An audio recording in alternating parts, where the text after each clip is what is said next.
Chapter 1. The Trip, the Fun Squad, and the Setup.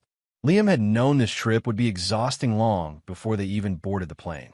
The warning signs were there, in the group chat that never stopped buzzing, in Meera's constant giggling at her friends' wild ideas, and in the way she insisted, "You just need to loosen up, babe. The Fun Squad knows how to live." The Fun Squad. He never said the name out loud, but it lived in his head like a sarcastic label stamped across all of them. Loud, impulsive, always shouting, always filming, always trying to outdo each other with stunts that were more annoying than fun. By contrast, Liam liked quiet cafes, slow mornings, museums, and walking without having to stop every 3 minutes because someone needed the perfect selfie angle. So, of course, by the time they landed in Vancouver, he already felt mismatched. "Oh, my God, we're here!" shrieked Priya, one of Meera's closest friends, spinning around in the airport like she was auditioning for a travel commercial. "First stop, Tim Hortons," another friend shouted. No, no, no. First, group photo," yelled Arjun, already holding his phone above his head. Liam instinctively stepped back, but Meera grabbed his wrist. "Come on, don't be lame," she whispered sharply. He forced a smile for the picture as 6 people squeezed in a frame, half of them yelling things like "in Canada," just as a shutter clicked. Meera kissed his cheek afterward, her energy electric. "See? Fun." He didn't respond. He was already tired. The next few days were a blur of chaotic movement. The Fun Squad operated like a hurricane, loud laughter echoing down hotel hallways, inside jokes nobody explained, and decisions made with zero planning. "Let's go whale watching." "No, the mountains." "No, there's a famous donut place 40 minutes away. Why don't we pick one thing?" Liam had suggested softly on the second morning. All 5 heads swiveled toward him like he'd said something offensive. Meera elbowed him. "Babe, don't be boring." He swallowed the retort forming in his throat and followed them as they sprinted toward whatever random plan they came up with next. By day 3, he knew the roles in the group perfectly. Priya, the screamer Arjun, the guy who filmed everything Nisha, the one constantly arguing with customer service Ravi, the loud laugher who thought everything was hilarious Meera, their unofficial leader, and then there was him, a quiet shadow trailing behind the group photo. He didn't belong, and he felt it in every crowded restaurant, every rushed bus ride, and every moment Meera drifted ahead with her friends, leaving him to walk alone. On their 4th day, while standing on a cold pier as everyone posed like models in a fashion ad, Meera looped her arm through his and leaned against him. "You okay?" she asked. He studied her face, confused by the sudden softness. "Just overwhelmed." "With what?" He hesitated. "Everything. The noise, the pace. I feel like I'm on a reality show half the time." Meera rolled her eyes. "You're too serious, Liam. You need to learn how to relax. Not everything has to be planned and quiet." "It's not about quiet," he said gently. "It's just this isn't my style." "Yeah, well," she said, patting his chest like she was soothing a child. "You married me, and this is my style. Try to enjoy it. Please." There was again that subtle sting of blame, like he was the killjoy ruining her perfect montage. He forced a smile. "I'm trying." "Good." She kissed his cheek again, then jogged back toward her friends. "Guys, let's do a Titanic pose." Liam sighed. By the last night of the trip, the exhaustion was bone deep. They were leaving early the next morning, and Liam couldn't wait to be back home, to silence, to routine, to something familiar. The Fun Squad had gone down to the hotel bar. Loud music thumped through the walls of their suite. Meera had asked him to join, but he claimed jet lag and flopped onto the bed, still in his travel-worn jeans. "I'll come up later," she said, adjusting her hair in the mirror. "Try not to sleep like an old man." He smiled tiredly. "Go have fun." When she left, he locked the door, kicked off his shoes, and collapsed onto the mattress. His last conscious thought before drifting into sleep was relief that the trip was finally ending. Sometime later, minutes, hours, he wasn't sure, voices and laughter filled the hallway. Keys jangled. A door slammed somewhere nearby. Then silence. He never heard Meera come in, never heard her on the phone, never noticed the short, sharp whispering from the hall. If he had, maybe he would have opened his eyes. Maybe he would have caught the tone in her voice, excited, conspiratorial, childish. Maybe he would have heard her breathless giggle as she told someone, "Sure, he's asleep. This is going to be hilarious." But the exhaustion wrapped around him like a blanket, pulling him deeper under. His breathing was slow, soft, completely unaware. Outside the room, Meera whispered something to Priya, quiet, rapid words Liam would have recognized as the start of a bad idea. Priya stifled a laugh. Arjun whispered, "Are you seriously doing this?" Meera's answer came with a wicked little smirk. "Trust me, he'll laugh in the morning." Priya whispered, "You sure?" "Of course. It's just a prank. A funny one." The elevator dinged. Meera stepped inside with her friends, excitement buzzing under her skin, completely convinced she was about to become the star of the group's next viral moment. Down the hall, Liam slept on his side, unaware that everything was already in motion. Unaware that his humiliation had been carefully prepared. Unaware that tonight's funny prank would change everything. He shifted slightly, sighing into the pillow, still thinking their flight home was tomorrow. Still believing he'd wake beside his wife. Still trusting her. Still clueless about the one sentence she whispered as the elevator doors slid shut. He'll get over it. And with that, the setup was complete. The trip was ending.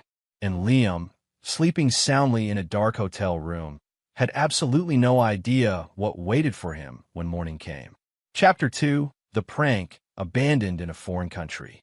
Liam woke to silence. Real silence. No thumping footsteps from the fun squad. No Meera humming as she scrambled around the room. No zippers, no hairdryer, no perfume sprays. Just the faint hum of the hotel air conditioning. His eyes blinked open slowly. The sunlight pushing through the curtains was brighter than it should have been. What time is it? He grabbed his phone. 9:47 a.m. His stomach dropped. Their flight was at 11:10. "Meera," he called, voice rough from sleep. No answer. He sat up, confused. The other side of the bed was perfectly made, the sheets untouched. Her suitcase, normally a messy explosion of clothes, was gone. Her charger was unplugged. Her shoes were missing.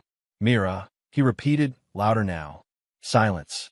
A cold ripple of confusion ran up his spine. He stood, stumbling toward the bathroom. Empty. Lights off. Towels folded neatly. He rubbed his face, heart rate climbing. His brain scrambled for explanations. Maybe she went to get breakfast. Maybe she's downstairs checking out. Maybe the fun squad dragged her out early. But why would she leave without waking him? Why didn't she shake him and say, "Babe, we're late," the way she always did? He checked his phone again. No messages. No missed calls. Something was wrong. He grabbed his suitcase and bolted out of the room, still wearing yesterday's shirt. The elevator ride felt endless. By the time the doors slid open into the lobby, he was sweating. The fun squad wasn't there. No luggage carts. No familiar voices. He rushed to the front desk. "Hi, I'm looking for my wife. Did she check out?" The clerk typed for a moment, glanced up, then hesitated. Yes, sir. She checked out early this morning. With a group." Liam's blood ran cold. "With a group? And did she leave a message?" "Ask them to call me." The clerk shook her head apologetically. "No, sir." His hands tightened around his suitcase handle. He didn't even wait for more information. He sprinted out of the lobby and hailed the first taxi he saw. "Airport, ASAP," he gasped. The driver took one look at his frantic expression and nodded. "Got it." Liam's knee bounced the entire ride. He kept checking his phone as if messages would magically appear. Nothing. When they reached the airport, he practically threw money at the driver and ran inside, weaving between families and flight attendants. He reached the airline counter out of breath. "Hi, I'm supposed to be on flight 239 to Seattle. Liam Bennett. My wife and her friends should be on it too." The agent typed, then frowned slightly. "What was the last name, sir?" "Bennett." She typed again, looked again. Her brow creased. "I see a reservation under that name," she said slowly, "but your ticket was canceled." Liam stared at her blankly. "Canceled? No, that can't be right. My wife booked the tickets for both of us." "Yes," the agent nodded. "And the system shows that your wife called last night to cancel your individual ticket." Liam froze. "What?" "She stated you wanted to extend your stay in Canada," the agent said gently. She was very clear on the phone. His heart slammed against his ribs. No, no, that's not right. I never said that. That's not true. The agent gave him a sympathetic look. I'm sorry, sir. I can book you another ticket, but everything to Seattle and the surrounding airports is full until at least Wednesday. Wednesday? For days. He felt dizzy. There has to be a mistake. Maybe she mixed something up. Can you check if she actually boarded? The agent typed again. She and her group all checked in. They boarded 20 minutes ago. A sickening weight settled in his stomach. He was here. She was gone. And she had left him on purpose. His phone buzzed just then. A message from Meera. He snatched the phone like a drowning man grabbing a lifeline. Meera. OMG, babe, that was fun. Face with tears of joy, face with tears of joy, face with tears of joy. You should have seen your face when we left you. Another buzz. Meera, tell me you're not mad. It's just a prank. We're gonna laugh about this forever. Liam stared at the screen, jaw slack, a numb shock spreading through him like ice water. A prank? She stranded him in another country. As a joke. He typed back with shaking hands. Liam, you cancel my ticket? Less than 10 seconds passed. Meera, yes, the reaction is priceless. I told the girls you'd freak out. His breath hitched. Meera, relax, babe. You're always so uptight. This will teach you to have fun. He felt something twist painfully in his chest. A hollow, crushing humiliation. People at the airport brushed past him, but he couldn't move. His wife, the person he trusted, had humiliated him, abandoned him, and laughed about it. He typed again, fingers stiff. Liam, you didn't think to tell me? Warn me? Ask me? Meera replied instantly. Meera, if I told you, it wouldn't be a prank. DUH face blowing a kiss. He closed his eyes, the world spinning slightly. A whisper escaped him. Jesus, Meera. Another message lit the screen. Meera, babe, don't pout. We'll tell people it was your idea. You wanted some time alone in Canada. Sound cool, right? Faced with tears of joy, he couldn't breathe. Not because the airport was crowded, but because the betrayal was suffocating. He wandered to the nearest bench and sat down, numb, staring at the floor. People wheeled their suitcases past him. Kids ran around. A couple argued about coffee. Life went on normally for everyone else. But inside him, something ruptured. He whispered to himself, why would she do this? Why? He didn't know if he expected an answer. His phone buzzed again. Meera, anyway, we just landed in Seattle. See you when you get back. Don't be dramatic, huh? Another message. Meera, love you, face blowing a kiss, 2 hearts. That broke him more than anything else. The casual affection. The heart emojis. Like she hadn't just shattered his trust. Like she didn't understand how deeply she'd humiliated him. Like it was all a game. Liam leaned forward, elbows on his knees, hands clasped over his mouth. Stranded. Alone. In a foreign country. Because his wife wanted her friends to laugh. He lifted his head slowly, swallowing the sting in his throat. He wasn't angry yet. Anger would come later. Right now, he was only one thing broken. And completely, utterly betrayed. Chapter 3. Stuck, exhausted, and alone. Liam left the airport with the same feeling people must have after a car crash. Dazed, embarrassed, unsure how the world kept moving around him as if nothing strange had happened. He stepped outside, dragging his suitcase like it weighed 100 kilos. Cold air slapped him in the face, numb and sharp, making his eyes sting even more than they already did. The taxi line stretched long. People chatted happily, excitement buzzing in their voices. No one else looked like their life had just imploded. He stood there for a few seconds, watching the traffic pass, feeling that same sick heaviness in his stomach. Where do I even go? What do I do now? His hotel was checked out. His wife was gone. Flights were booked for days. The thoughts circled in his head like a cruel refrain. She left me. As a joke. She actually left me. He pulled out his phone mechanically, typed out a message, then deleted it. What would he even say? You hurt me? Why? She wouldn't understand. She didn't want to understand. He walked aimlessly, letting his feet decide the direction. After a few minutes, he was out of the airport, following a bus stop sign without thinking. He boarded the first bus that arrived, paid without looking at the amount, and collapsed into a seat near the back. The city blurred past, mountains in the distance, trees dusted faintly with frost, the sky a soft gray. Beautiful, peaceful, everything opposite of how he felt. He didn't even remember getting off the bus. At some point, he simply found himself walking through a quiet street lined with wooden lodges, cafes, and outdoor shops selling winter gear. A small sign hung above a doorway, Cedar Ridge Lodge Cafe, home of warm mugs and warmer people. He stared at it. Warm people. He needed that. God, he needed something warm. Pushing the door open, he stepped inside. A bell jingled softly. The smell of coffee, cinnamon, and freshly baked bread wrapped around him like a blanket.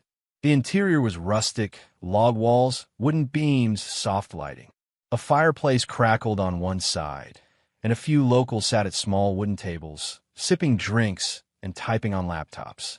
It was the opposite of chaos, the opposite of the fun squad. Maybe that's why he felt a sudden tightness in his throat. He approached the counter, clearing his voice. "Just a black coffee, please." His voice cracked embarrassingly. The barista, an older woman with soft eyes, gave him a concerned look, but didn't pry. "Rough morning." Liam gave a helpless half-laugh. "Something like that." She nodded knowingly and handed him his coffee for free. "Sit. Breathe. Coffee's on the house today." His eyes stung again. "Thank you." He found a seat near the window and sank into the wooden chair, both hands wrapped around the warm cup like it was the last thing anchoring him to earth. He stared out at the street, replaying the morning again and again. "She left me. She really left me." "Hey," a voice said gently. "You okay?" Liam looked up. A woman stood beside his table, early 30s maybe, warm brown eyes, soft brown hair pulled loosely into a ponytail. A camera hung from her neck, a professional one, not the kind tourist spot on sale. She wasn't overly cheerful, or loud, or intrusive.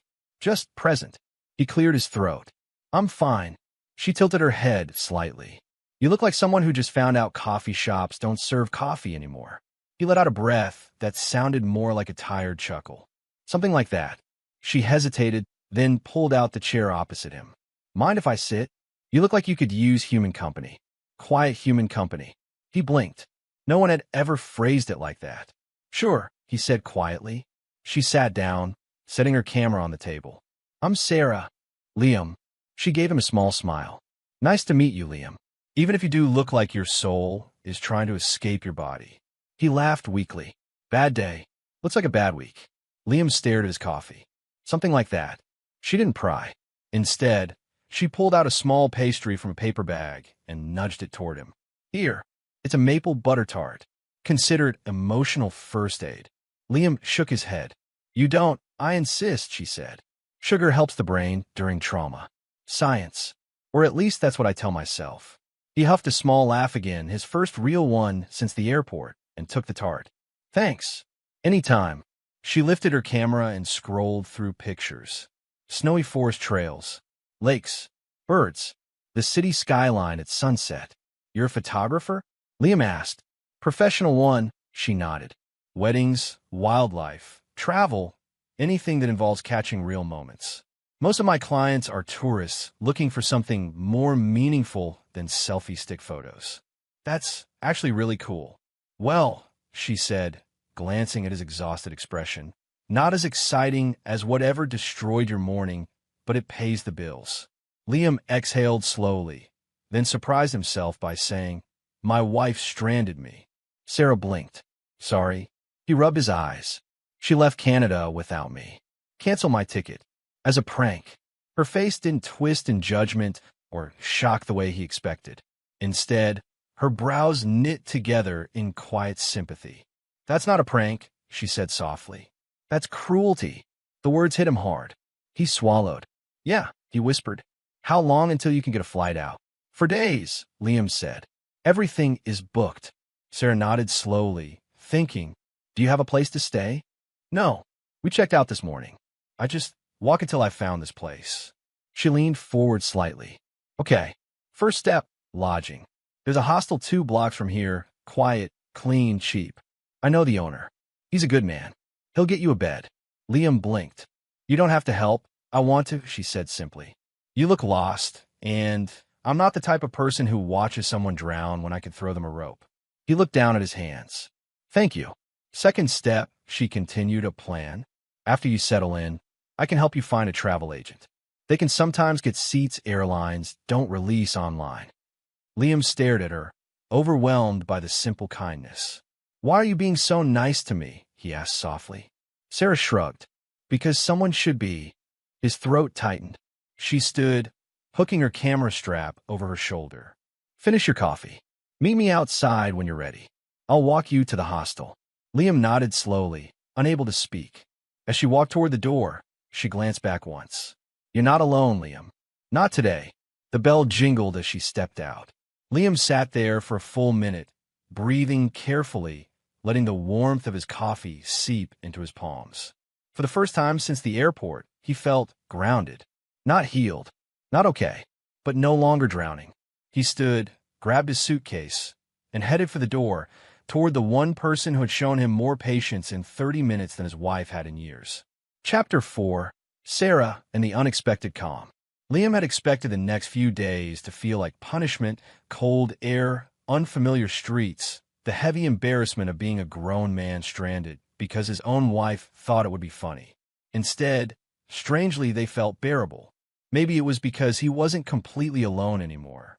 Maybe it was because of Sarah. For the first time since Meera and the fun squad disappeared across the border, Liam woke up without panic squeezing his ribs. The hostel bunk creaked beneath him as he sat up, blinking at the dusty sunlight slipping through the curtains. He had actually slept, for almost 8 hours. The other guests were already gone, leaving the room quiet. His phone lay on the small metal locker beside him, vibrating nonstop. 30 unread messages. 6 missed calls. 4 voice notes. All from Meera. The sight of her name didn't stab him the way it did yesterday. Now it sparked something else, an exhaustion that ran deeper than frustration. He didn't open a single message. He just shoved the phone into his jacket, grabbed his bag, and stepped outside. The hallway smelled faintly of old carpet and coffee. He headed down to the lobby, where he spotted Sarah sitting cross-legged on one of the couches, editing photos on her laptop. Loose strands of her hair had escaped her braid, and the morning light softened her profile. She noticed him almost immediately. There you are, she said, closing the laptop slightly. I was starting to think you overslept, and I'd have to raid your room like a concerned aunt. Her humor was still calm, still quiet, never loud or intrusive. Not like the fun squad's exhausting, attention-hungry energy. I did oversleep, Liam admitted. But it felt good. She grinned. That's the spirit. Coffee. He nodded, and the two walked out into the crisp morning air. Toronto was still stretching awake, shops opening, streetcars humming, early commuters bundled up and rushing. But for Liam, the city no longer felt hostile or foreign. With Sarah walking beside him, it felt manageable. They ended up at a small cafe near the lodge where they first met. The barista recognized Sarah and handed her a drink without her even ordering. Local celebrity? Liam teased. Regular customer, she corrected, tapping the lid. There's a difference. Celebrities probably get free stuff. I just get pity smiles and bonus cinnamon. Liam's laugh came easier than he expected. He ordered his drink, and they took a seat near the window. Sarah pulled out a folded piece of paper from her bag and pushed it toward him. I made a list, she said, of travel agent offices, alternative airlines, and bus routes to nearby airports, just in case Toronto's still being difficult. He stared at the neat handwriting, practical suggestions, numbered options, even estimated prices. You didn't have to do this, he murmured, touched. I know, she replied simply. But you look like a guy who hasn't had someone in his corner for a while.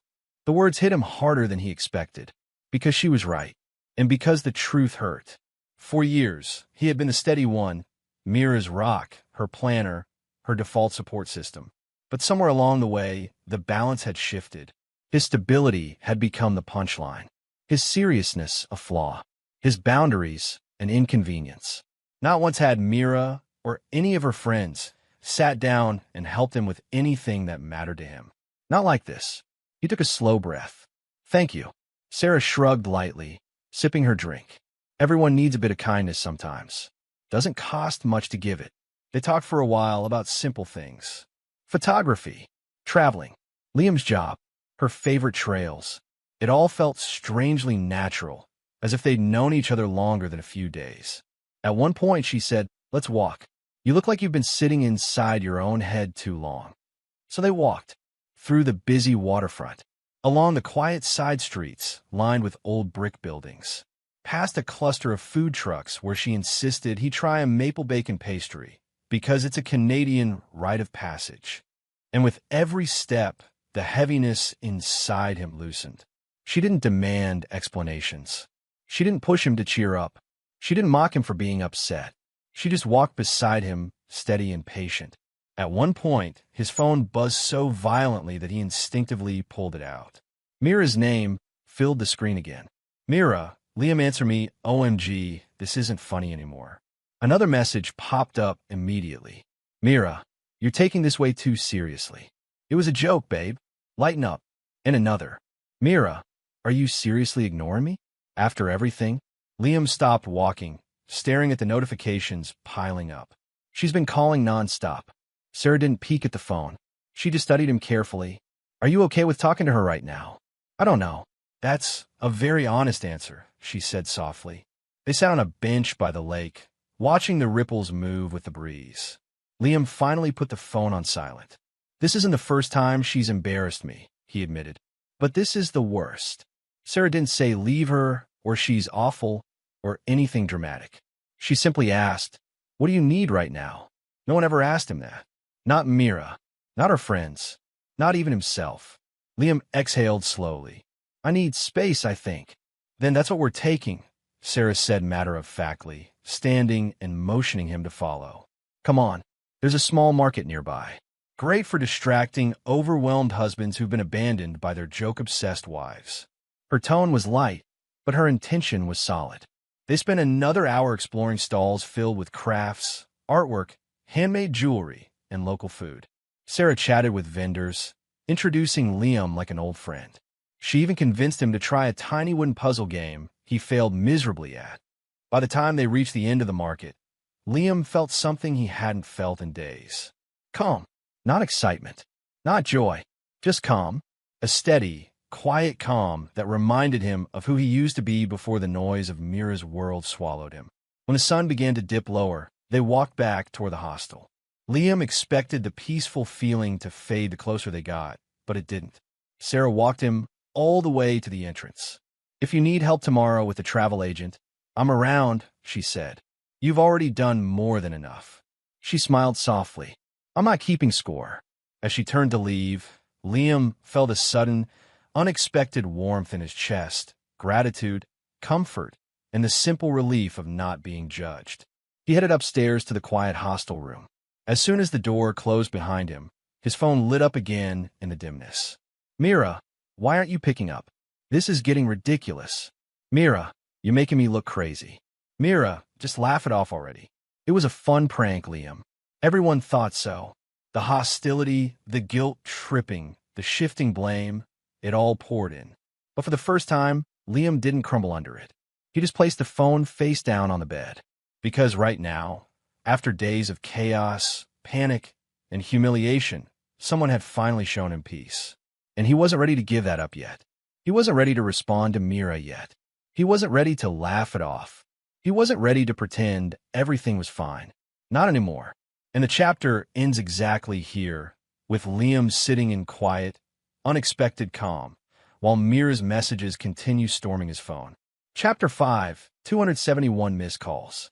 When Liam finally drifted into sleep, it was the first truly peaceful rest he'd had since the airport disaster.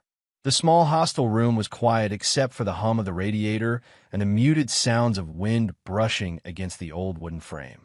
No footsteps, no chatter, no Meera demanding he lighten up, just stillness. By the time dawn crept through the thin curtains, the peace had evaporated. His phone was vibrating. Not once, not twice.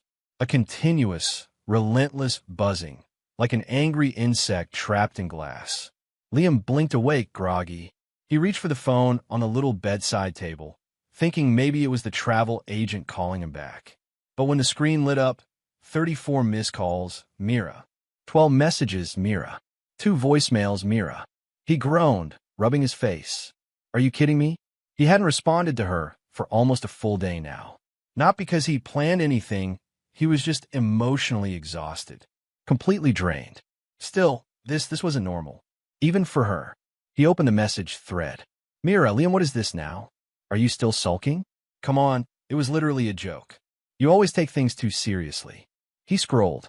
Meera, are you ignoring me? Why aren't you texting back? This isn't funny. Then, Meera, call me. Now. He dropped the phone onto the blanket and exhaled hard. He didn't know her response. He didn't even know what to say. How did one reply to being stranded in another country by their spouse? He sat up, stretching the stiffness from his shoulders when the phone vibrated again. More messages. More missed calls. He glanced at the clock. 6:41 a.m. Jesus, Meera. Did you even sleep? He muttered. He got dressed, deciding a hot cup of tea downstairs would help him think. He grabbed his jacket, shoved the phone into his pocket, and left the room. The cafe on the main floor of the hostel was warm, filled with the scent of roasted coffee and maple pastries. A few backpackers were scattered around, chatting quietly. Liam slipped into a small corner table. He ordered tea. He tried breathing, but his pocket buzzed again, and again, and again. Finally, he pulled the phone out. Missed calls 57, his stomach dropped. The messages were devolving. Meera, why are you doing this? Are you punishing me? Fine. I'm sorry. Are you happy now? Call me. Just call me. We can fix this. Then, Meera, OMG, are you with someone? Is that why you're not picking up? Liam's jaw tightened. He let the phone fall onto the table. This had always been her pattern. Mess up, deny it, downplay it, then turn into the victim when consequences hit. But today, the scale of her meltdown felt different. He tried to sip his tea, but the phone buzzed again. Meera, Liam, answer me, or I swear to God. He didn't open that one. He left the cafe, needing air. Outside, the morning was cool, the sidewalks damp from early mist. He walked aimlessly, hands shoved in his pockets, trying to think, trying to breathe. After 10 minutes of wandering past souvenir shops and quiet storefronts, a thought finally formed. She did this to herself. He didn't know her emotional first aid. His phone buzzed again. He checked out of reflex. 97 missed calls. What the hell? He stared at the numbers, stunned. It wasn't even noon. His phone buzzed again. Meera, why are you ignoring me? Answer the phone. I'm freaking out here. Then, Meera, if you love me, you talk to me. This is cruel, Liam. He leaned against a bus stop pole, pressing his forehead into the metal. This is unreal. People walked past him. Someone laughed across the street. Cars rolled by. The normalcy of the world clashed painfully with the chaos in his pocket. He walked back toward the hostel, needing the quiet of his room again. When he got there, the phone buzzed the moment he sat on the edge of the bed. 151 missed calls. Messages were now pouring in faster than he could read. Meera, are you drunk? Are you hurt? Why aren't you replying? You're scaring me. Is this about the prank? Are we really doing this? Just say something. He tossed the phone onto the pillow and rubbed his temples. Then came the shift. The guilt turned to anger. Meera, you always do this. This is why I can't joke with you. You're ruining this trip. All my friends are asking what's wrong with you. Liam shut his eyes. That's what she's worried about, her friends. He let the phone buzz out on the bed. He didn't touch it. He just let it ring. Minutes became an hour. Then 2. Then 3. When he looked again, he felt sick. 271 missed calls. The messages were a frenzy now. Meera, are you cheating on me? Who are you with? Liam, are you with some girl? Answer me right now. Another follow-up. Meera, I swear if you're with some random Canadian girl, don't make me think that way. He stared at the screen blankly. She had created the disaster. She had stranded him. She had humiliated him. He had not done a single thing wrong. And yet she behaved like the wronged party. He breathed in slowly, shoulders rising. He breathed out even slower. Something inside him clicked. It wasn't anger. It wasn't fear. It was clarity. He opened a message window one last time. His fingers hovered over the keyboard. He typed slowly, deliberately. Only one simple, devastating sentence. Liam, thanks for this. Sarah has been the sweetest. He reread it once. Then hit send. Silence. 5 seconds. 10 seconds. Then the message bubble exploded. Meera, who is Sarah? Are you serious? Liam answered the phone. Are you cheating on me? What is going on over there? Call after call began lighting up his phone in rapid succession, as if she had multiple fingers tapping the dial button at once. Liam placed the phone face down on the bed. He leaned back, staring at the ceiling, breathing steadily. The calls kept coming. But for the first time since this nightmare began, he didn't feel trapped. He didn't feel guilty. He didn't feel small. He just felt done. And that was where this chapter ended. Chapter 6, The Internet Explosion. Liam didn't check his phone again after sending the message about Sarah. He left it face down on the bed, the screen lighting up every few seconds like a flickering warning sign he no longer cared to obey. He needed air, silence, something resembling normal life. So he left the hostel room, descended the narrow staircase, and stepped outside into the crisp Canadian afternoon. For the first time in days, he felt strangely steady. He walked without a destination, hands tucked in his jacket pockets, the city moving at its usual, peaceful pace. The sky was a deep winter blue. Car tires hissed over slushy patches. A busker played guitar outside a bookstore. Liam breathed in cold air and exhaled his tension. Whatever Meera was doing right now, it wasn't his problem. He didn't know that only 3 blocks away, his name had already started trending online. Meanwhile, Meera goes nuclear online. At almost that exact moment, Meera stood in a hotel room in New York, pacing like a trapped animal while her friends watched cautiously from beds. Liam is ignoring me, she snapped for the 10th time, shaking her phone at them. Ria, one of her friends, shrugged. Maybe he needs space? That prank was kind of, don't call it a prank like it was bad. Meera cut in sharply. It was funny. You just can't take jokes. Ria's mouth twisted. She looked away. Meera stopped pacing. She suddenly brightened, a spark lighting behind her eyes. You know what? I'm gonna post it. Ria blinked. Post what? Meera lifted her chin proudly. The story. The prank. People love my content. They'll laugh. They'll say it was iconic. He'll see how over the top he's reacting. Osh, another friend, quietly muttered. Are you sure that's smart? But Meera was already typing. Her fingers flew across her phone. Her caption was long, dramatic, sprinkled with laughing emojis.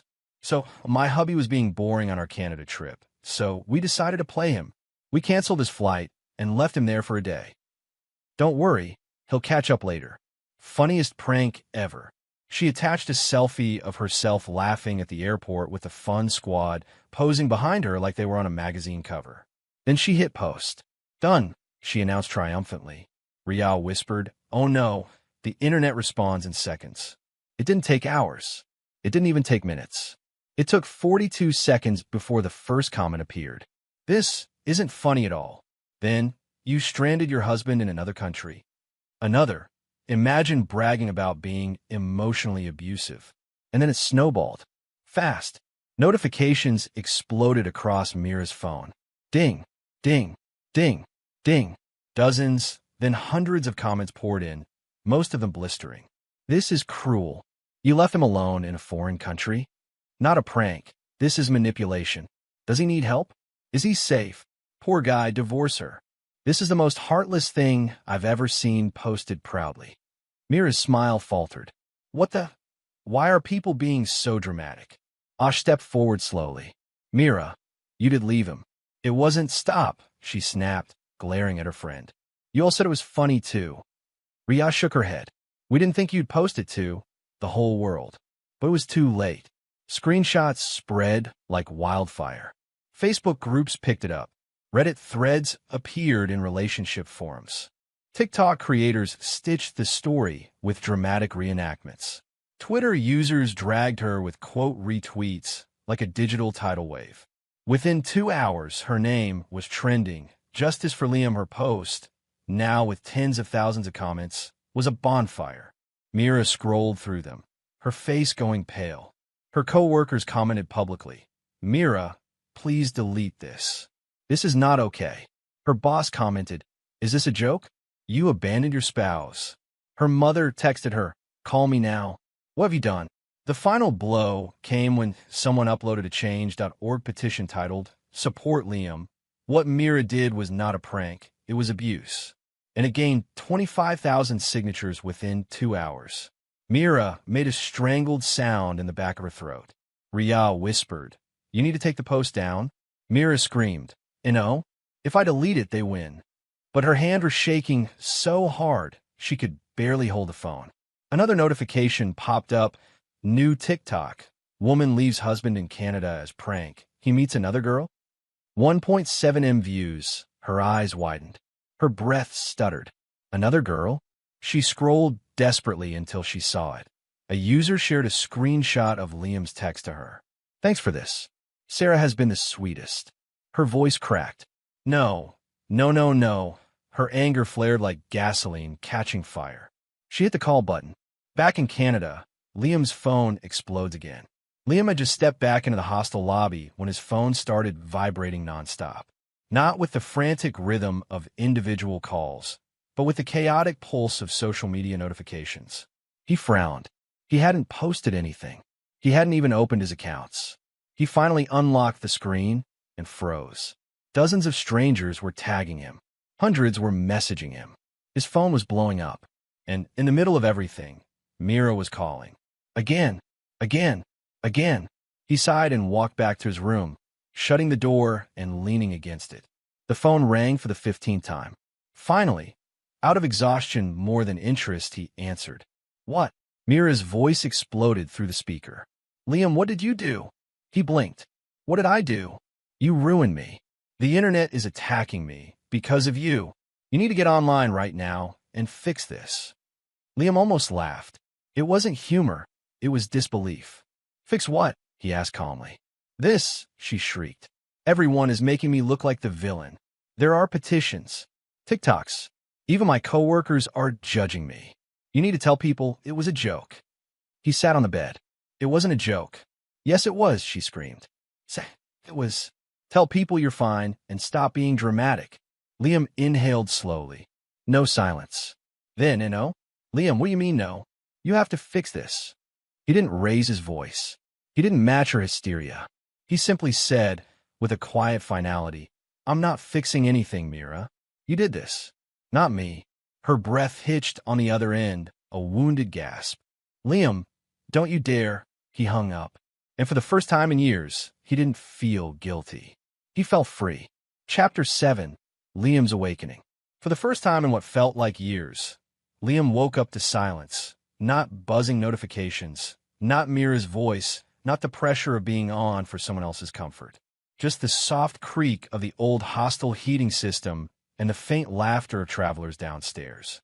He stretched slowly beneath the blanket, blinking at the muted morning light seeping through the curtains.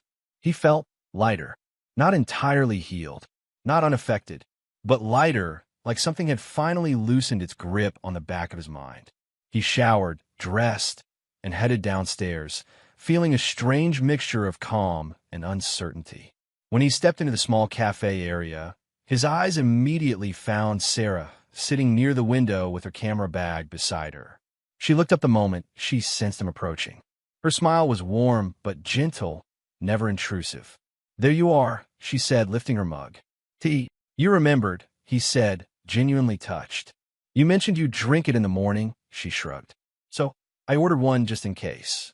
No one had made thoughtful gestures for him in a long time, not without expecting something in return. Meera's kindness always came with a condition, spoken or unspoken. Sarah's didn't. "Thanks," he said quietly, taking the seat across from her. She studied him for a second. "You look more rested." "I feel it. Good." She sipped her drink. "Rough night." He thought of the calls, the screaming, the panic in Meera's voice, all the emotional storms she'd thrown at him. He simply answered, "A bit." She didn't ask for details. She didn't pry. She just nodded, accepting his answer as it was. They sat in comfortable silence for a moment. Outside the window, snow flurries drifted lazily across the street. Inside, soft indie music played through the speakers. It struck Liam how peaceful the moment was. When had his mornings last felt this calm? Months? Years? He wasn't sure. A walk through the cold. After breakfast, Sarah stood and slung her camera bag over her shoulder. "I'm heading out to shoot by the river. Want to come? Fresh air might help." Liam hesitated, not because he didn't want to, but because he was so used to needing permission, approval, coordination, physical and emotional check-ins with Meera. It felt strange realizing he didn't have to text anyone, didn't have to justify where he was going, didn't have to report anything. "I'd like that," he said. They stepped outside into the cold, their breaths puffing into the air in small clouds. She walked at a relaxed pace, matching his stride effortlessly. "So," she said as they approached the park, "you mentioned you're not a big photography person. Want a crash course?" He chuckled softly. "Why not? I could use a distraction." She handed him the camera, adjusting the strap around his neck with a care that caught him off guard. "Okay, rule 1, don't drop it. I'm attached to this thing emotionally." "Noted." "Rule 2, find something that makes you pause." "Pause." "Yeah, something that pulls your attention. A shape, a color, a moment." Photography is basically capturing the things your heart notices first. He gave her a sideways glance. "That sounds philosophical." "Everything is philosophical if you're sleep-deprived," she teased. They stopped at a small patch of frost-covered grass, sparkling under a sunbeam. Liam lifted the camera hesitantly and snapped a photo. He looked at the screen. It was terrible. Sarah leaned in. Okay, not your best work, but we'll get there." Her laugh was genuine, not mocking. Liam found himself smiling back. Long conversations and quiet realizations. They walked by the river for over an hour, sometimes talking, sometimes walking in silence. Sarah talked about growing up in Ontario, how she fell into photography, her love of capturing everyday beauty. Liam really talked about things he hadn't shared in years. His job, his sister Grace, his hobbies Meera always dismissed as boring. His dreams he once had before life became a pattern of navigating someone else's emotional storms. At one point, Sarah paused mid-step, looking directly at him. "You know," she said, "you're a good storyteller. You think deeply about things." He blinked, almost startled. "No one's ever said that to me." She frowned slightly. "Really?" He shrugged. "I guess. I'm usually told I overthink." "For what I can tell," she said, "that's just called being thoughtful." He swallowed hard. Because it hit him, he had been shrinking himself for years, softening his edges, biting his tongue, walking carefully around Meera's moods like a tightrope walker over fire. He hadn't realized how exhausting it all was until he wasn't living in it for a moment. He inhaled the cold, crisp air deeper than before, as if trying to clear space inside his chest. Afternoon warmth. They returned to the hostel midday. The cafe was busier now, but Sarah waved him over to a quieter table in the corner. She ordered a grilled cheese. Liam ordered soup. They talked again, but lightly this time. Movies, food, childhood stories. Safe topics that didn't poke at wounds, but still made him feel connected. And then his phone buzzed. He tensed instantly. Sarah noticed. "Do you need to check it?" "No," he said quickly. "Sure." He nodded. "I've been reacting to her for so long that choosing not to react feels weird." But good weird. Sarah didn't push. She simply said, "Take your time." With everything. That phrase, "take your time," warmed something deep in him. No one had said that to him in years. The slow return of self-worth. Over the next few days, a rhythm formed. Mornings, tea with Sarah. Afternoons, photography walks, or quiet hours reading in the lounge. Evenings, simple meals, simple conversations, simple peace. And every day, Liam felt a layer of fog lifting. He noticed how his shoulders weren't always tight, how he could breathe without the fear of being scolded, judged, or guilt, how he laughed, genuinely, without worrying someone would call him dramatic or sensitive. He started understanding things he had buried under excuses. The jokes at his expense, the constant dismissal, the emotional manipulation disguised as passion, the tiny ways he'd been controlled, molded, shaped into a version that served her comfort more than his happiness. Each day away from Meera wasn't just distance. It was clarity. It was awakening. And the more he stepped into this quiet freedom, the more he realized how deeply lost he had been inside his own marriage. A quiet turning point. One evening, as Sarah showed him how to adjust the ISO settings on her camera, he caught himself smiling. Not forced, not polite, but real. Sarah looked up from the camera settings and raised an eyebrow. What's that look for? He hesitated, then said the truth. I haven't felt this peaceful in a long time. She didn't say you deserve peace. She didn't say you've been through hell. She didn't say your wife sounds awful. She simply held his gaze, her voice soft. I'm glad you're getting some of it back. And he realized that's what had been missing. Not love, not passion, not excitement, but peace. A feeling of being allowed to exist without performing. He nodded slowly, quietly. Yeah, he whispered. Me too. And with that moment of clarity, of finally seeing himself again, Liam's awakening truly began. Chapter 8, Meera Strikes Back. Liam had settled into a routine that, for the first time in years, made mornings feel like something he actually looked forward to. The cafe was warm, the streets were quiet, and Sarah's presence brought a calm he had long thought impossible. He was just finishing his coffee when his phone buzzed with an unfamiliar notification, an official email from the courthouse. He frowned. Opening it, his stomach sank as he read the words. Divorce petition filed, plaintiff Meera K. Liam. The first reaction was disbelief. His hand trembled slightly, and he reread the email to make sure he hadn't misread. She's filing for divorce? Already? The legal jargon detailed her claims. Liam had been emotionally distant, uncommunicative, neglectful. She framed herself as the injured party, choosing the divorce for her mental health and well-being. His first thought, this is insane. Then a second, slower realization settled in. This isn't about the law. It's a public relations maneuver. The call from the outside world.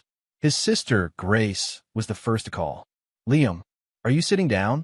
She asked before he could even speak. I'm looking at the paperwork, he admitted, his voice flat. She exhaled sharply. Oh, honey, she's trying to spin this. Everyone sees it as damage control, Liam. She's not a victim here. She's desperate, and she wants the narrative back. Liam sank into a chair by the window, staring at the falling snow outside. Desperate, narrative back, each phrase repeating in his mind. I can't believe she's actually doing this, he murmured. After everything. After abandoning me. After humiliating me. Grace was quiet for a moment. I know, but listen, and hear me on this, it doesn't matter what she claims. The truth is obvious to everyone who knows what really happened. You don't have to defend yourself. You just keep living. You keep being you. Her words settled over him like a blanket. He realized she was right. A visit from reality. Later that afternoon, Liam met Sarah at the cafe for their usual walk along the waterfront. Her eyes immediately searched his face as he approached, sensing something heavier than normal. You look stunned, she said softly. He sank into the bench beside her, running a hand over his tired face. She filed for divorce. Claims I'm emotionally distant. That she's leaving for her mental health. Sarah blinked, then tilted her head. Classic PR move. What do you mean? Liam asked, his voice tight. She's controlling the narrative. She's turning herself into the victim publicly to save face. That's all it is, Sarah explained. Her tone was measured but firm, the kind of calm logic Liam hadn't experienced from Meera in years. He looked down at the ground. I thought this would devastate me. I thought I'd feel broken. Sarah reached over and gently rested a hand on his arm. You're allowed to feel shocked, but you're not broken. And you don't have to be. Liam looked at her, really looked. For the first time, he realized something he had been missing for years. This was his life. Not Meera's, not her narrative, not her chaos. His, the social fallout. Within hours, news of the divorce filing began circulating online. Social media exploded, dissecting every word of the legal filing. Some sided with Meera, some with Liam, but most simply reacted to the sheer audacity of the situation. The woman who had abandoned him was now claiming victimhood. Liam scrolled through Twitter cautiously, bracing for anger, but found nothing unexpected. No sudden panic. No rising guilt. Just the usual mix of opinions, a firestorm that felt strangely irrelevant now. People see the truth, he murmured to Sarah, who had joined him at the hostel room after the walk. They do, she replied, and they'll keep seeing it. You don't have to fight it. You just exist. Her words sank into him. A strange, new clarity began forming. existence itself can be resistance. A quiet afternoon. Liam found himself walking the streets alone later that day, hands in pockets, camera dangling at his side, a gift from Sarah during their lessons. Each snap of the shutter reminded him how much he had missed noticing life on his own terms. A child ran past chasing a snowball. A couple held hands as they crossed the icy sidewalk. Birds hopped along a lamppost, oblivious to human chaos. He stopped and lifted the camera, framing a moment that felt ordinary yet profound. Click! It struck him this is life. This is freedom. No manipulation. No gaslighting. No carefully orchestrated emotional traps. Just him, breathing, noticing, existing. He lowered the camera and exhaled deeply. The weight he hadn't realized he'd carried for years. The constant self-policing, the fear of her moods, the quiet anxiety that had accompanied every word and gesture, felt thinner, lighter. Evening reflection. That night, Liam and Sarah sat at the cafe once more. Steam rose from their mugs as they discussed the day's small moments. The perfect frost patterns on a window, the unusual curve of a tree branch, the sound of children laughing in a distance. Everything feels different now, Liam admitted. Sarah nodded. It should. You're reclaiming your life. You're seeing it clearly for the first time. He thought about Meera filing for divorce, the official claim of victimhood, the public narrative she was trying to control. In any other situation, he might have felt panic, rage, or despair. But now, all he felt was relief. Relief that he no longer needed to perform. Relief that he could live without anticipating her whims or emotional storms. Relief that he could focus on breathing, noticing, existing without fear. A moment of clarity. Liam leaned back in his chair, letting the warmth of the cafe wash over him. Outside, snowflakes drifted lazily from the sky, blanketing the streets in quiet. He realized that the chaos Meera had tried to create, the humiliation, the public spectacle, the frantic PR spin, had failed in its purpose. Not because anyone else saw the truth, not even because she could be exposed for what she was, but because he saw the truth. He had been emotionally neglected for years.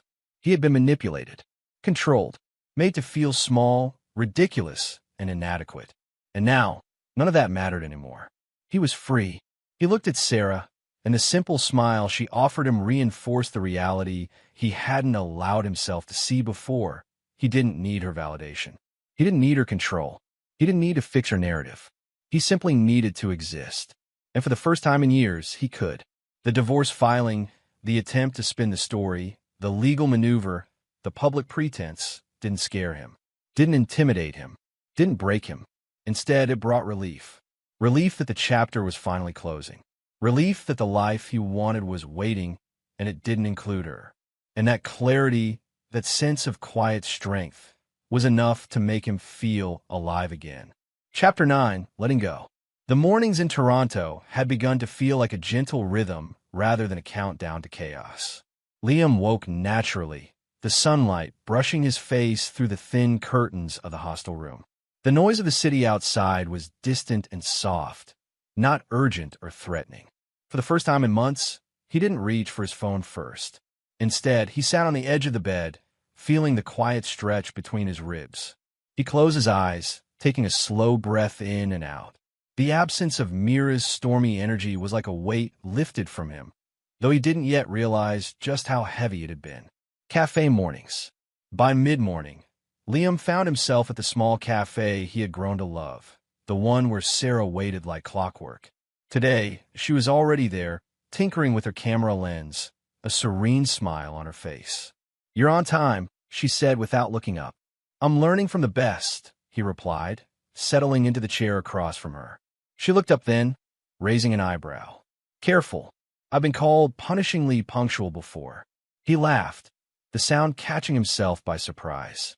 It felt genuine, warm, and unrestrained. "Do you always do this?" he asked. "Just show up and make people feel better?" Sarah shrugged, her hands busy with a cup of tea. "I don't try to. I just don't complicate it. If someone needs space, I give it. If they need help, I help. Nothing dramatic, no expectations." Simple. Liam nodded slowly. Nothing dramatic. That phrase sank into him. He thought of Meera's years of drama, her constant emotional storms, the way he had been expected to navigate her moods as if his own feelings were irrelevant. He took a sip of his coffee, feeling it warm his chest, and realized how much he had been denying himself this kind of calm. This was the first time he had experienced the power of simply being supported, without strings, without judgment, without 1,000 unspoken conditions. Long walks and conversations. After breakfast, they walked along the familiar waterfront trail. The crisp air carried the scent of wet earth and the faint tang of the lake. Sarah walked beside him, hands tucked into her coat pockets. "You've changed," she said quietly. Liam looked at her, surprised. "Ow, something in your posture. You breathe differently. You notice things again. You are lighter." He exhaled slowly, letting the truth of her observation settle. "I think I'm finally starting to understand what freedom feels like. Even a little." She glanced at him, her gaze steady but soft. "It suits you." They walked on in silence for a while, the kind that wasn't uncomfortable but felt shared, mutual, and safe. Liam noticed the way sunlight reflected off the water, the patterns frost left on branches, the laughter of children in the distance. For the first time, he was noticing life for himself, not filtered through the lens of someone else's expectations. Evenings of reflection. In the evenings, Liam returned to the hostel room with a sense of quiet satisfaction rather than dread. He wrote in his journal, a habit he had rediscovered during the initial days after Meera's prank. Each word was a small act of reclaiming his own voice. He described the shapes of the trees he had photographed, the snippets of conversations overheard at the cafe, the warmth of Sarah's laughter. It was in these quiet moments that he began noticing a remarkable truth. He trusted Sarah, not in a fleeting, casual way, but a deep, instinctive trust. He realized he felt safer with her than he ever had with Meera. With her, he could speak without fear of judgment. He could be himself without navigating invisible landmines. He could breathe without anticipating a storm. He paused in his writing, pen hovering over the page. He thought of the emails, the calls, the endless manipulations. And then he thought of Sarah's calm presence, her steady hands, her gentle eyes. This is what being safe feels like. A moment of resolve. One evening, as the sun dipped behind the skyline and cast a golden glow across the river, Liam sat by the water's edge with Sarah. They had been walking in silence, capturing photos of the golden reflections on the ice. "You're quieter than usual today," Sarah noted, snapping a picture of a swan gliding across the water. "I'm thinking," he said, staring at the ripples. "About her. About all of it." Sarah waited, not pressing him, not probing. Her patience had become a refuge. "I can't keep living with this weight," he admitted softly. "Even if we weren't separated by an ocean, even if I were back home, I can't go back to that. I can't." His voice trailed off. "You don't have to," she said gently. "Not ever again." Her words hung in the air, simple and unyielding. For the first time, Liam felt clarity. "I can choose myself. I can choose my peace. I can let it go." The final message. Later that night, alone in his room, Liam finally faced the act he had been avoiding. He opened his phone, staring at Meera's name. He could feel the old tension rising in his chest, the pull of old habits, the urge to explain, to justify, to soothe her anger. But something had shifted. He had lived days without pandering to her emotional chaos. He had experienced calm, support, and respect from someone who was not bound to him by obligation. He had discovered that he deserved peace. His fingers hovered over the keyboard. He typed carefully, deliberately, each word carrying the weight of his new understanding. "I hope you find what you're looking for. I'm good here." He stared at the screen. The words felt like a release, like a hinge opening after years of being trapped. He read them again. Yes, he meant every single word. He hit send. The message left the phone and settled into the quiet of the night. Liam leaned back in his chair, a slow smile spreading across his face. For the first time in years, he felt a sense of closure, not forced, not artificial, not dependent on anyone else's reaction. He didn't wait for a reply. He didn't expect one. He didn't need one, because this time it was about him. And in the stillness of that evening, with the city lights reflecting off the river and Sarah's presence lingering gently in his thoughts, Liam finally understood what it meant to let go. Chapter 10, A New Beginning with Peace, and maybe something more. The morning air was crisp, carrying the scent of snow and wet pavement. Liam stepped out of the hostel with a sense of ease he had never known in the years of his marriage. The city of Toronto was waking up, but it didn't rush him. He walked slowly, hands in his pockets, feeling the solid ground beneath his feet, each step grounding him in a new reality. For the first time in a long while, his life wasn't dictated by someone else's moods or expectations. His body moved freely, his mind was clear, and his heart didn't feel like it had been on constant high alert for years. Cafe rituals and morning light. He arrived at the cafe to find Sarah already seated, camera resting on the table beside her, a steaming mug of coffee in front of her. She looked up, her eyes lighting with warmth. "Morning, Liam," she said, raising her cup slightly. "Morning," he replied, settling across from her. For a moment, they simply watched the sunlight stream across the window, the world outside moving fast and bright. Liam took a deep breath, noticing the sense of calm that had become his companion. He realized he didn't feel the tight knot of anxiety he had carried for years. He didn't feel the pressure to perform, to appease, to justify. He just was. "You seem different today," Sarah said, a teasing note in her voice. He smiled. "I think I'm finally starting to feel like me again. Not the version of me she wanted. Not the version I forced myself to be. Just me." Her smile widened. "Good. You deserve that." Photography and presence. After breakfast, they walked along the waterfront. Liam carried the camera Sarah had taught him to use, adjusting the lens carefully, trying to capture the way the sunlight reflected off the rippling water. "Not bad," Sarah said, peering over his shoulder at the screen. "You're actually noticing things, not just looking." "I'm learning," he admitted, a small laugh escaping. "I guess it took being abandoned in Canada to teach me that." Sarah's expression softened. "Sometimes life pushes us in ways we can't predict, but it also teaches us what we really need." They walked in silence for a while, letting the city's sounds and the occasional caw of a crow fill the spaces between words. Liam noticed the subtle things he had long ignored, the patterns frost made on the branches, the way light glinted off a passing car, the texture of old brick on a nearby building. It was mundane, but it was beautiful, and he felt alive. Slow-growing trust. Over the next few days, their routine solidified. Mornings at the cafe, walks along the waterfront, quiet afternoons in the hostel lounge, reading, sketching, taking photographs. Liam found himself trusting Sarah in a way he hadn't trusted anyone. Not Meera, not colleagues, not even close friends. One afternoon, while they were editing photos together, Liam paused, looking at the screen. "Sarah, I don't think I realized how much I've been holding myself back," he said quietly. She looked at him, attentive but not probing. "Holding yourself back? All these years, I thought I was just living.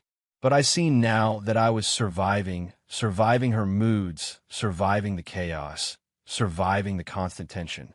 I forgot what it feels like to breathe without fear." Sarah nodded. "It's a lot to unpack, but the fact that you're seeing it now means you're already moving forward." He took a deep breath. "It feels good. Terrifying, but good." "Terrifying is normal," she said softly. "But it's not bad. You're choosing yourself for the first time, and that's brave." Liam smiled, a real, steady smile, not the polite one he'd worn for years. Moments of simple joy. In the evenings, they explored the city, small cafes, quirky bookstores, the frozen river pathways. Liam found joy in ordinary experiences, the sound of Sarah laughing at a small joke, the warmth of her hand brushing against his as they walked close to avoid the chill, the taste of a well-made pastry shared between them. He didn't rush anything. He didn't label the feelings or force them into a narrative. He simply existed, present, aware, free. One evening, as they stood on a quiet street corner watching the orange glow of street lamps reflect on ice patches, Sarah said softly, "You've changed, Liam. You are lighter. more grounded. You deserve this peace. He looked at her, meeting her eyes. I know, and I finally understand that peace isn't given to me by someone else. It's something I choose. Every day, a life of clarity and independence. Over time, Liam realized his life had shifted in ways he hadn't expected. He wasn't constantly second-guessing his every action. He wasn't apologizing for existing. He wasn't trying to manage someone else's feelings to preserve his own safety. Instead, he built a life based on his own choices, waking up on his own terms, walking where he wanted, photographing what caught his eye, spending time with people who valued him as he was. He noticed how he could finally sit in a room without anticipating chaos, how he could speak without expecting judgment, how he could breathe without tension coiling in his chest. Sarah was part of that life, yes, but she was also a symbol of something larger. The world could be kind. People could be steady. He could trust. And, for the first time, he could finally see himself clearly. The quiet acknowledgement. One evening, Liam and Sarah returned to the hostel after a long walk through a snowy park. They were tired, but content, each carrying a sense of quiet satisfaction. Sarah glanced at him, curiosity mixed with concern. You've been quieter than usual today. Thinking. Yeah, he admitted. Thinking about everything. About what I've lost and what I've found. About how much I needed to step away to see clearly. Sarah nodded. You've come a long way. I have, he said softly, almost to himself. And I think I finally understand what it means to truly choose myself. Not in rebellion, not in anger, not to prove anything. Just because I deserve it. A final step. Later that night, in the quiet of his room, Liam opened his phone. He had resisted for weeks, but now, with clarity and calm, he knew he had to close the last door fully. He typed carefully, deliberately. I hope you find what you're looking for. I'm good here. He read the message over once, twice, feeling its weight settle in his chest. Each word was true. Each word was final. He hit send, leaning back in his chair, letting the warmth of the room, the quiet of the city outside, and the gentle presence of his new life wash over him. For the first time in years, he felt complete. Not because of someone else. Not because he was trying to prove anything. Because he had chosen himself.